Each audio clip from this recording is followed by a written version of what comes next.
Okay, I can't really say I've been the most curious of how villains are created, but there are a few stories that I find interesting that, the villain stories.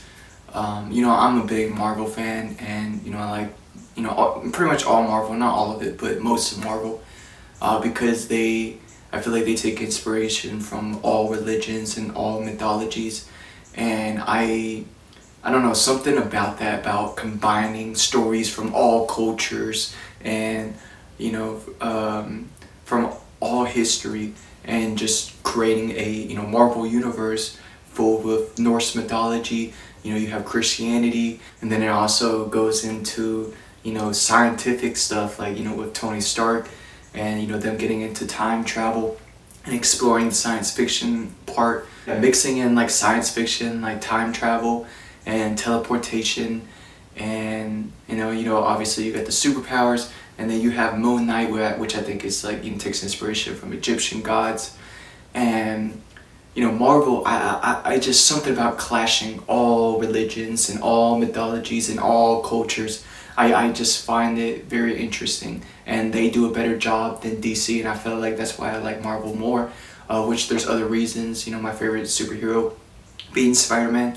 But yeah, there are villain stories, I would say, in Marvel that I find interesting. You have Thanos, which is, wiping out half the universe. And then you have anti-heroes like Venom and Deadpool. And then you have, certain, villain stories like, Mr. Negative from the Spider-Man game, who, ran a homeless shelter. He wanted revenge on Norman Osborn for the death of his parents. And so he became a villain because he wanted revenge, because his parents had, they died in an experiment ran by a rich person, Norman Osborn. Norman Osborn, who later becomes a villain, Green Goblin, but he wanted revenge on him, and because he blames him for taking away his parents. He puts the blame on the death of his parents on Norman Osborn, which it was his experiment that caused the death of his parents. So I understand why he blames Norman Osborn and why he wants revenge. And so to have someone that wants to help homeless people, which I, resonate with and I agree with and I support, and to run a homeless shelter, but then also become Spider-Man's villain and, seek revenge, I find that very interesting. And then you have other stories like Alex Wilder from The Runaways. And his story I find very interesting because he was almost like the leader of the group, or he was the leader of the group, and he was the nice guy. It seemed like he was the strongest, or mentally the strongest one out of everyone in the group, because everyone had, superpowers. They had some special technique. They could do something special. And he was just like a hacker. He was just intelligent, and he played the leader role. And he was mostly the brainiac. They relied on him for the smarts and the plans and all of that, right? And something happened to him where he got stuck in a dark dimension. And when he got stuck in this dark dimension, and like I said, he has no superpowers. All he has is his intelligence, his smarts, okay? And he got stuck in this dark dimension, and he was being tortured every single day. And his friends, the ones with the superpowers, they tried their best to get him out.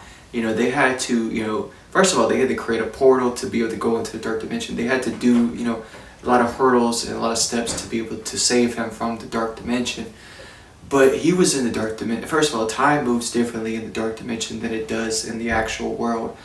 And so he was in the dark dimension for a long time, even though it might have seemed like a short period of time for them and on Earth. On Earth, it seems like he was only gone for a short period of time. But when he was in the dark dimension where time moves differently, he was being tortured for a long period of time, okay? And every day that he was being tortured, at the end of the torturing, they would try to get him to kill his mom. And he would say that he would talk to his mom, and granted, this is the dark dimension. His mom isn't in the dark dimension, but he's just being, like I said, how if you're being tortured every single day, and all you see is pain. You don't even think about death anymore. You don't think about, you could wish for death, but you think that you'll never see it, because all you see is red, all you see is pain. That's all you see is torture. And so him being in this dark dimension, being tortured every single day, and they told him the only way that the torturing will stop is if he kills his mom. And his mom is even in the dark dimension, and it's just an illusion, but he doesn't know that. Because, like I said, he's being deluded and being in a delusion of pain, red, torture, okay? And he tries to fight it. He talks to his mom. He's like, they want me to kill you, and I can't do it. I don't want to betray you. I don't want to, like, I will handle it, and I will take it like a man. And I'm not gonna turn against my own mother. Whatever they do to me, I'm gonna love my mother, and I'm not gonna betray her. But there's only so much torturing someone can take. Okay, I don't think everyone turns evil if they're tortured long enough. Okay, but I think with him specifically, he tried to stay strong, and he tried not to give in, and he tried not to break, okay? But like I said, time moves differently in the dark dimension than it did in the actual world. And he was being tortured every single day. And the only way that it would stop, the only way he could stop it, is if he killed his mother, which he thinks is his actual mother, his real mother, but it's actually an illusion. And after the torturing broke him, and he felt like he couldn't take it anymore, and he was tired of it, he made the decision to kill his mother, even though it was an illusion and it wasn't his real mother.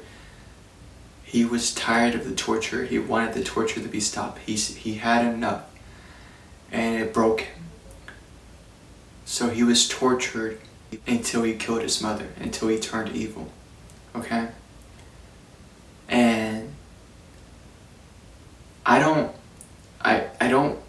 he made the decision, I get it, to kill his mother, even though it wasn't his real mother, and it was just an illusion, because as soon as he killed her, she disappeared. And the people that was torturing him disappeared too, so they were even real. And all his illusions go away.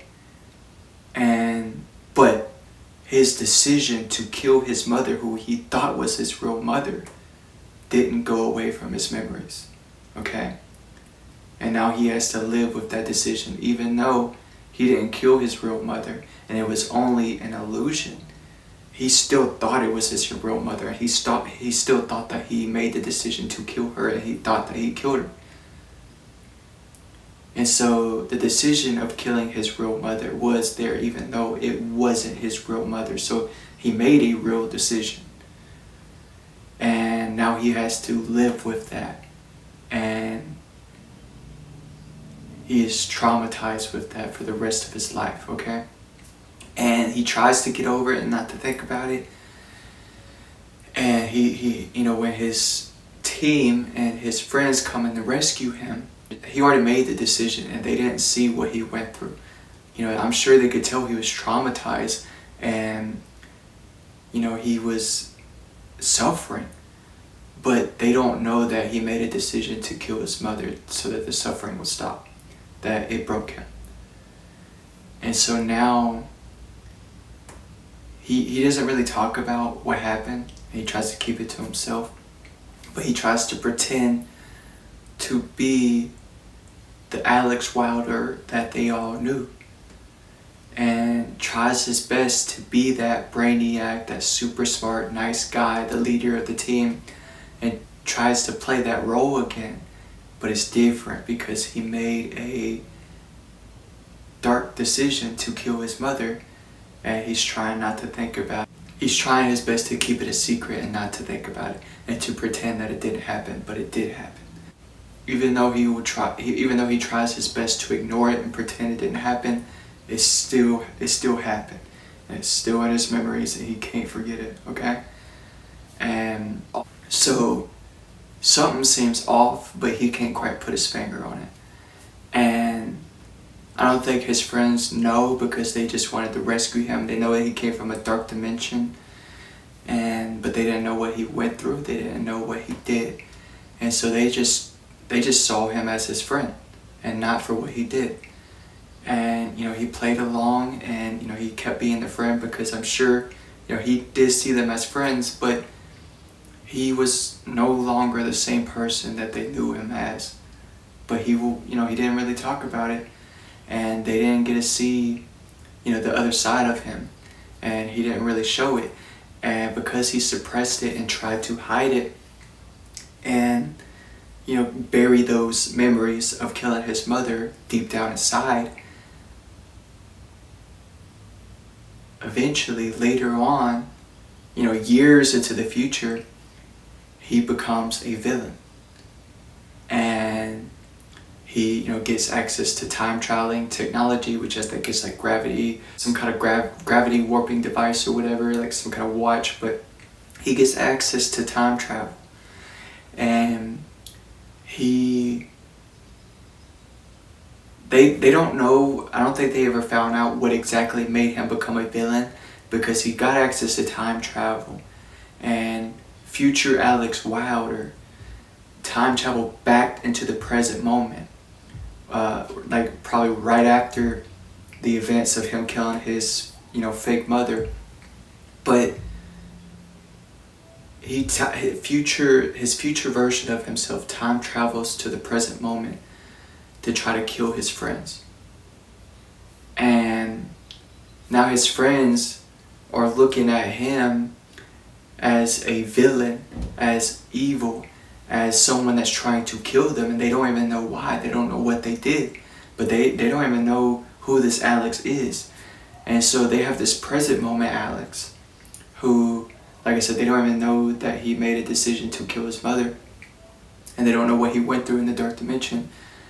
But they have this present moment Alex, who is still trying his best to play that nice guy and play that friend role and the leader, and keep trying to pretend to be the Alex that they knew, and not trying to talk about what happened in the dark dimension. And then they have this future Alex, who is a villain, who is evil, who is trying to kill them, and they don't know what turned him evil, and they don't know what happened to him to make him the way he is, and all they see is someone that's trying to kill them. And so they feel threatened, they feel endangered, and I don't think they really try to figure out what happened that made them evil. They more of like, hey, let's try to protect our lives and not let him kill us. And I think that what they did was prevent the time traveling machine to be created. They didn't actually figure out what made Alex evil. They just stopped the time traveling machine from being created so that he couldn't go back in the past and kill them. And so I think, because this is where the season ends and you don't get to see what happens next, but they stopped the time traveling machine from being created so that, like I said, future Alex, evil Alex, can come back and kill them. But it still leaves the question, does he still become evil? And like I said, they never found out why he wanted to kill him, why he wanted to kill his friends. I think he said, it must be done, and I gotta do this because I don't know if it was revenge or what it was, but he was just determined to do it. He didn't want to explain it. And since they didn't find out why he became the way he did, and they didn't want to stop him from becoming that person, they just wanted to stop him from being able to travel back in time to be able to try to kill them. And so, like I said, they stopped the time traveling machine from being created in the first place to stop that from happening. But they did not stop what made Alex evil in the first place. Okay? So the possibility of them having to handle evil Alex again in the future is still there, just without the time travel. Okay? And so they still have that concern in their mind of, is he still going to become that evil person, that evil version of him in the future? And so they have that question in their mind. And so, yeah, Alex's story, villain's story, how villains are created, I find Alex Wilder's story very interesting because it, mixes in time travel and being tortured, because Alex is someone who is very smart, very nice, and he's loving to his friends, and you just wouldn't guess that he would turn evil. It would be the last person you would guess, okay? To have that story of him being tortured for a long time, every single day, until he made the decision to kill his mother, until he turned evil, it makes me question, it makes me want to understand how you can torture someone that you never expect to turn evil, and torture them to turn evil. And I find that interesting. I don't think everyone is capable of turning evil from being tortured, because I do think of like the show Supernatural, who Sam and Dean, they had a huge pain tolerance, and they would be tortured. They would keep secrets and stuff like that, and sometimes they would get tortured to like reveal the location of their brother, or to reveal something, but they would just take it and they would just get tortured. I think like Sam specifically, I think he was tortured. I mean, Dean was tortured too, I think, but dude, they had a pain tolerance, but they've been through a lot, fighting demons, vampires, and a whole lot, okay? And so I'm sure they've been like stabbed before, shot before, and they died multiple times, but they developed a pain tolerance where no amount of torture would get them to break, okay? And I find that to be inspirational, to be able to develop a pain tolerance towards torture, and to not break from torture and from someone torturing you, whether they're trying to get you to reveal something, some secret, or whether they're trying to get you to turn evil. I think if you are mentally strong enough and you have, if you've developed a pain tolerance, then I don't think there's any kind of torture that would get you to break. So I question, what is pain tolerance, okay? And how do I become mentally strong enough to endure torture where I don't let it break me? And I made a video talking about why you should love torture a long time ago, and I recommend watching that because I think that will probably go with this video. But yeah, I question what is pain tolerance, and how do I become mentally strong enough to endure torture where I don't let it break me. But I also question this, talking about pain and torture and knowledge, and pain can also be a teacher.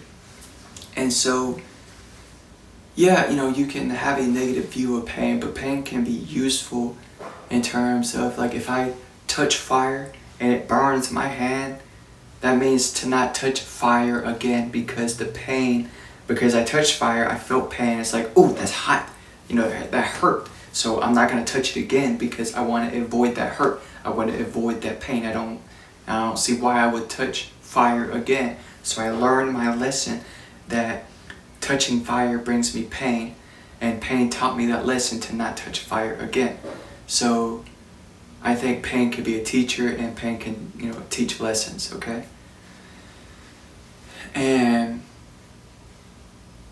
But knowing that pain can be a teacher, and I think of, like, Dr. Phil said that, when, if you're, swimming, and, I could relate to this when I was a kid, but when I was swimming out, in the middle of the summer, I would, come out and, try to walk across the road, and the concrete would be, I'll be barefooted, but the concrete would be so hot on my feet, it would be like walking on molten hot rocks, okay? It would feel like sometimes. And so that pain would get me to run across that road as fast as possible to get to the grass, so I don't have to touch my bare feet on hot concrete, okay? And so that pain motivates me to get to the other side even faster. And so, yeah, it could be a motivator and it could be a teacher. I think that's what Dr. Phil was saying. Some kind of quote like that. But yeah, pain can be a motivator and it can be a teacher.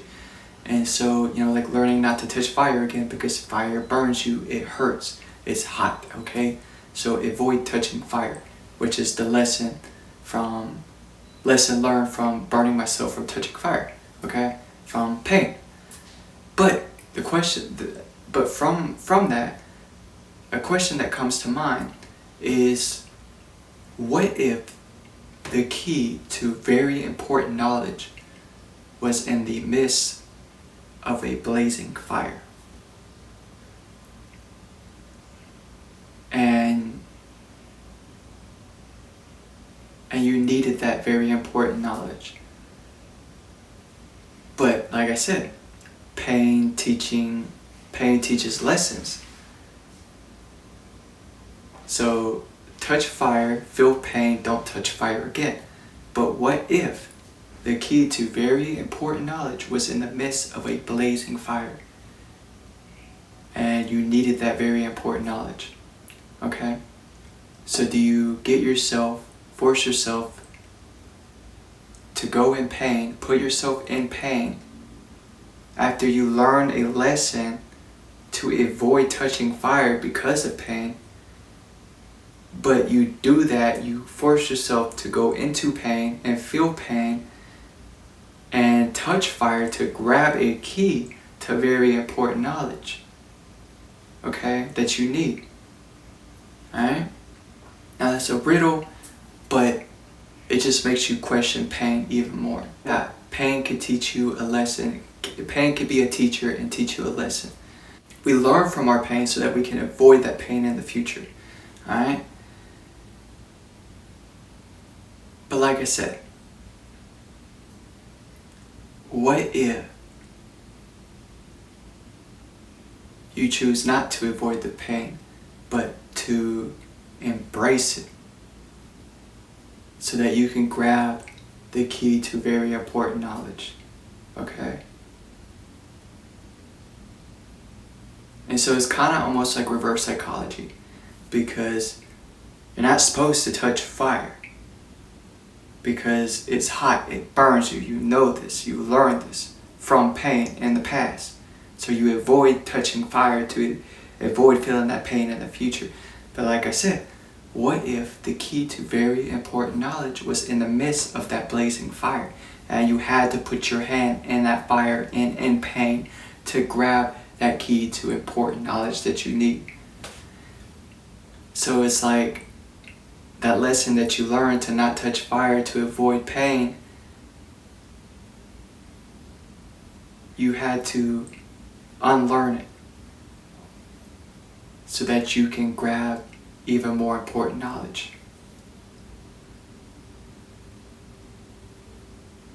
I don't know, I found that interesting. And I also want to say this, okay? In Genesis, the story of Adam and Eve,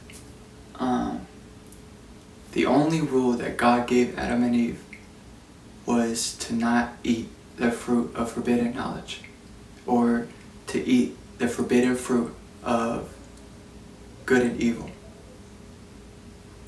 And he told them they can go anywhere in the garden, but to stay away from this forbidden fruit that has the knowledge of good and evil. Okay? And Eve, she listened to the serpent instead of God, and she bit the apple. And then Adam bit the apple because of Eve. Okay? And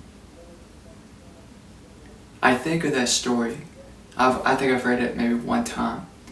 But I think about it, and what I take away from it is, like I said, the only rule that God gave Adam and Eve was to stay away from the forbidden fruit holding the knowledge of good and evil. Okay? And what I took away from that was to not listen is to not care. Okay? And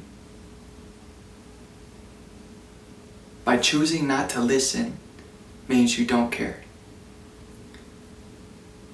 And then I started thinking about this. What does it mean to pretend to care and pretend to listen? Okay? And, I was thinking that the devil tries to pretend to care when it doesn't care about anybody. It pretends to listen to act like it cares, but it doesn't. I was thinking about listening and pretending to listen, because sometimes, I would endure an unwanted conversation that I don't want to have with someone, because I don't want to be rude to them and I don't want to cut them off, and I don't want to, I just want to be nice, so I pretend to listen and I pretend to care about what they're talking about. But that is a lie. That is fake. And instead of, me being, instead of me not trying to come off as rude and trying to be nice and, lying and pretending to listen and pretending to care, why don't I just be honest with that person that I don't care about what they're saying and I don't want to listen to them? Now, if someone has something very important to say, I do think that we should, listen. But if someone is having a conversation that they've had many times before and they're saying something they've said multiple times before, or they're having a conversation that you don't really want to have, instead of enduring that unwanted conversation, I have, this is something I have to learn and work on, but I have to learn to speak up for myself and be honest. Hey, I don't really want to have this conversation, or I don't really care about this topic, and I just don't want to listen to what you have to say right now. Instead of lying, pretending to listen and pretending to care, right? Sometimes we could just be honest about not caring about, something or someone. I think it is better to be honest about not caring to have a conversation with someone, instead of enduring an unwanted conversation and pretending to listen and pretending to care for the sake of not being rude. Okay? And so, this is also me trying to work on being less of a liar and being more honest with myself and with everyone around me. And I don't want to pretend to listen, and I don't want to pretend to care.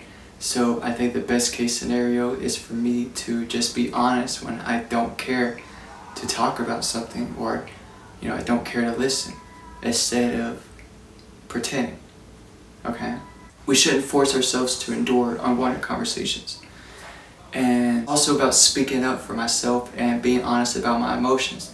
So if there's a conversation I'm kind of uncomfortable with, or I don't care to have, or I don't want to listen, instead of me suppressing my emotions of the fact that I don't care about the conversation and I don't want to listen for the sake of not being rude, put my emotions first and communicate that and be honest about how I feel. So if I don't care to have that conversation and I don't care to listen, just be honest about it, about how I feel, instead of being fake and pretending to listen and pretending to care. Okay? And so, I don't know, I feel like sometimes I could be shy and I don't want to hurt people's feelings, and I would just put other people's emotions first before mine, because I don't want to upset them. But I don't need to be thinking about that. I need to be putting myself first and not letting my emotions be ignored.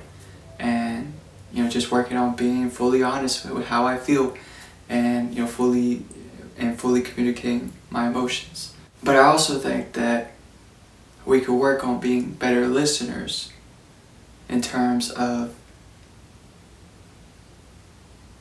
paying more attention to when someone has something important to say, and not shrugging them off or ignoring them because, we might not be in the mood to talk, or, we might be distracted with something else. But if someone has something important to say, I do think it is wise to open our ears and open our minds to what they have to say, and hear them out. But like I said, if it's something that they said multiple times before in the past, and you're tired of hearing it, let them know that you're tired of hearing it and you don't care to hear it again and you don't want to listen to them.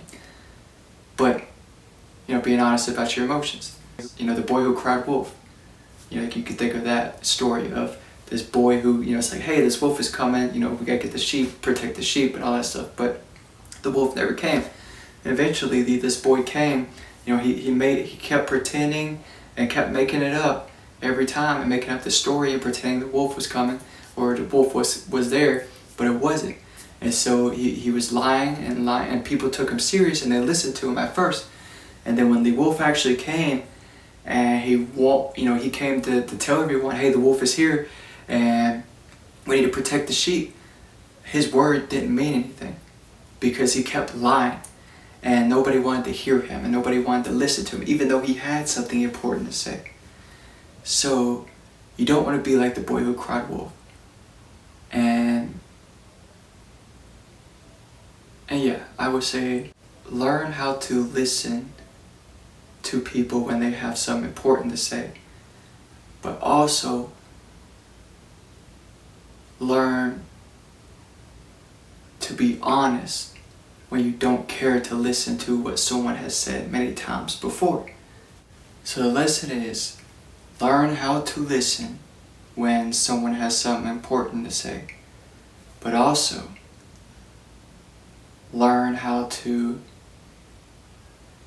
be honest when you don't care to listen to what someone has to say, instead of pretending to care and pretending to listen for the sake of not being rude and not wanting to hurt their feelings and people please.